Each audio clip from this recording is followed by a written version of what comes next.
Genius, the push of jeans. Castro. Yeah, do you think I'll look good in something like that? Yeah, maybe. If you lose over pants. Uh-oh. Come back here, you bastard! I'm just gonna let this sort out on its own. Yeah. Right here.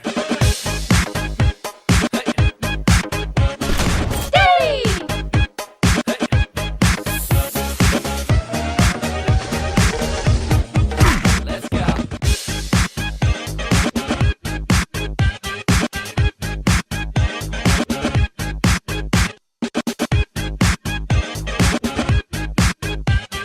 Hi, Faceless here, and I know, right? It's been a while since I stood in front of y'all, and it's due to certain factors like finding and starting a new job.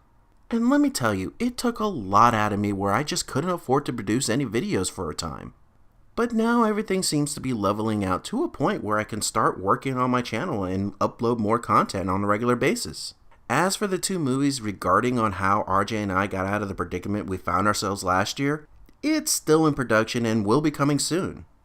I don't want to give any specific times because every time I'm confident on a release date, life seems to smack me down in the mud, so it's just easier for me to say, coming soon.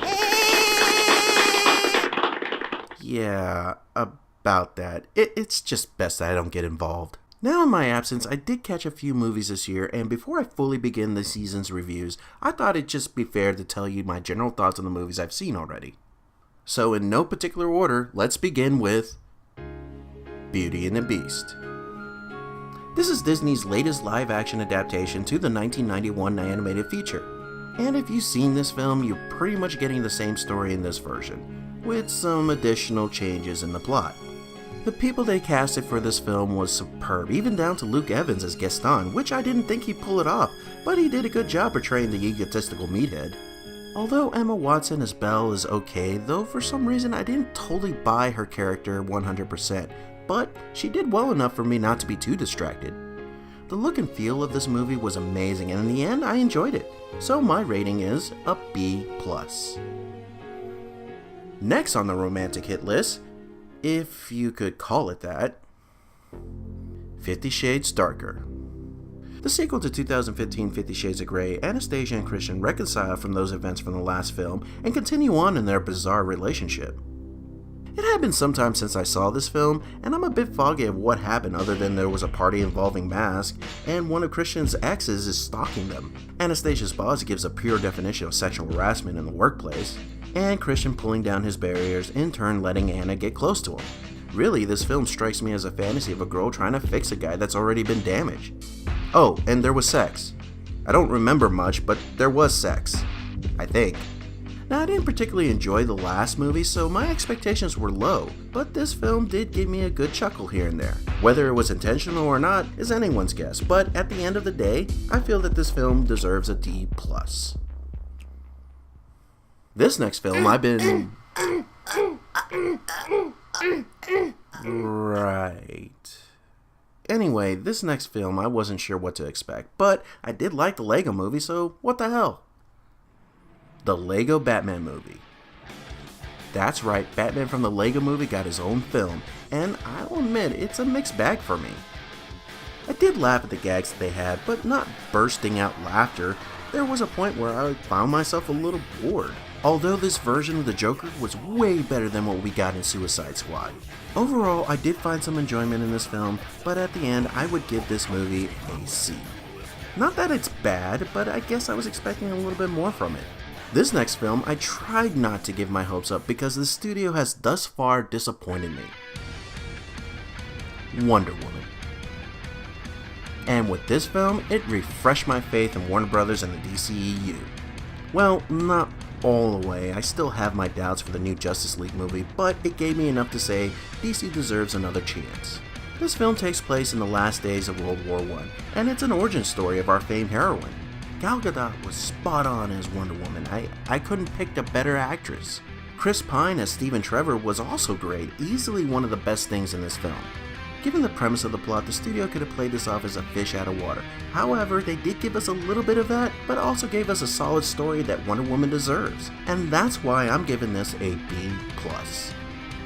Of course, the juggernaut that is Marvel Studios answered back with a sequel to a fun movie. Guardians of the Galaxy Volume 2. And 2 words. Baby Groot. Duh.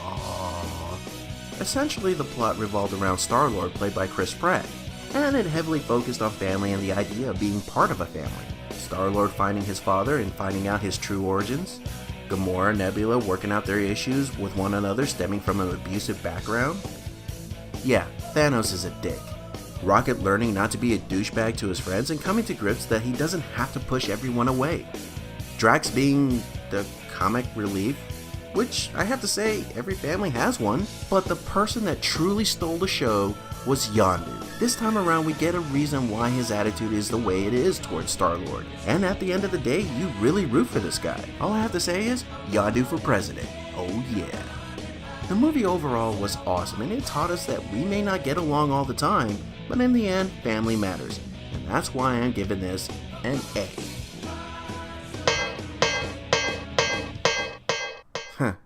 Speaking about family not always getting along, Fate of the Furious.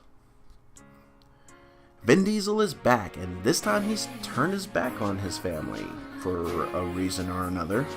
And it's up to the rest of the crew, along with Jason Statham, to stop the nefarious plans of this movie's baddie, Charlize Theron. You know, I'm really beginning to see a pattern with these movies.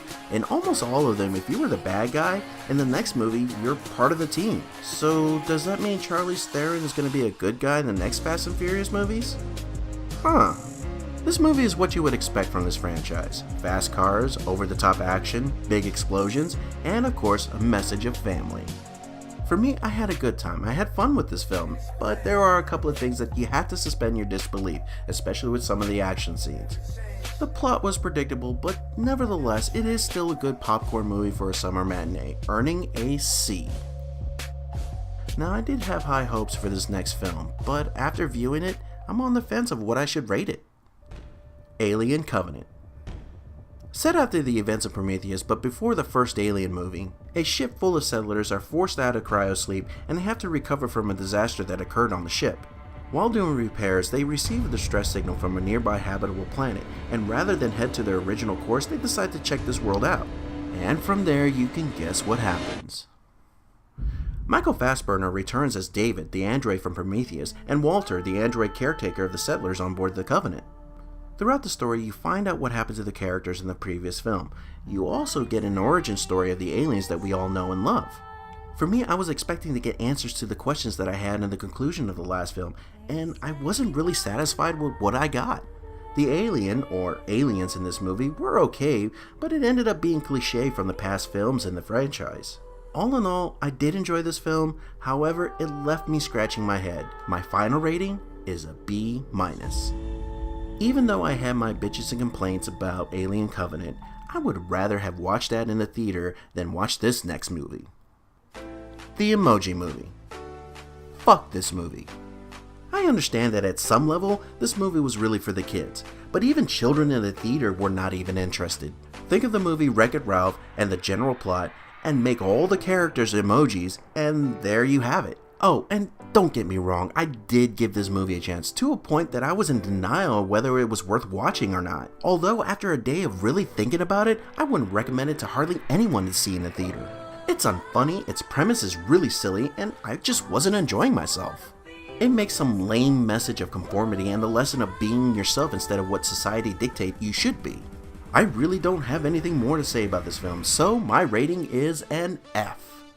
I'm telling you, Sony just doesn't have any luck with any of the movies they're putting out. I mean, the only good one that they have released so far, they can't even take full credit for. Spiderman Homecoming. And what a homecoming it is. Instead of an origin story of our favorite web-slinger, which, good God people, we know his origin story by this point, we get a version of Peter Parker that is trying real hard to be recognized as a legit hero like the Avengers.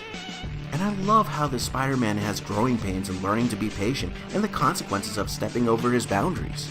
What really sold this film to me is the villain this time around. It's one of the best that the MCU has ever put out.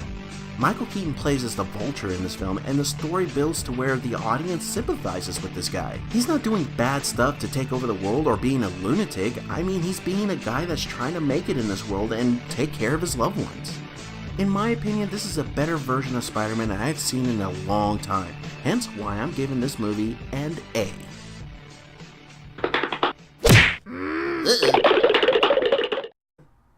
Even though Sony technically got a win with this last film, it quickly was short-lived with the release of the next one, The Dark Tower. Based on the novel series by Stephen King, The Dark Tower is about an evil sorcerer, or the Man in Black, played by Matthew McConaughey, trying to take down the tower which protects many worlds including our own from evil forces from the dark beyond. Meanwhile, we have Roland, played by Idris Elba, who is searching for the Man in Black to exact revenge for killing his people, including his father. And then we have a young man named Jake, who is from our world and has visions of the Man in Black and his quest to destroying the tower. Now, I have read the series and the movie pulls from all 7 of the novels, and I have to say, it's sort of a mess. Even as a fan, I found myself going, what? This is not how the story's told. It wasn't until later I found out that this film adaptation is not really an adaptation of the novels, but rather a sequel of the series itself. And given how the novels ended, I can see it, but it still didn't make sense. The runtime of this film was fairly short, which kind of surprised me given the source material. And then I realized this is just a setup for future movies, or as rumors go, a TV series based on the universe. And I'm sorry, that's not gonna fly with me. Honestly, I'm getting tired of these studios, Sony, I'm looking at you, sacrificing potentially good plot and story for the sake of setting up franchises. I mean, seriously, did it really work for you? Again, Sony, I'm looking at you. It just rubs me the wrong way, and it tells me that the studio's only concern is to milk as much money out of us as possible. So as much as I want to love this movie, I am forced to give this film a D-. And that about wraps up my brief thoughts on the films that I've seen thus far. Next week, I hope to be back on schedule and review more movies for you for the rest of the year. But until then, this is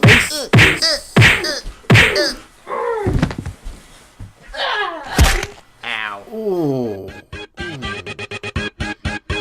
Right here.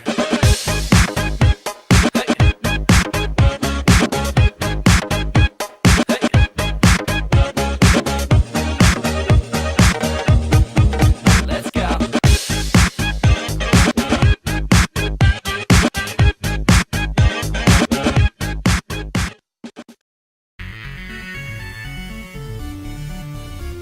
Peanut butter disaster.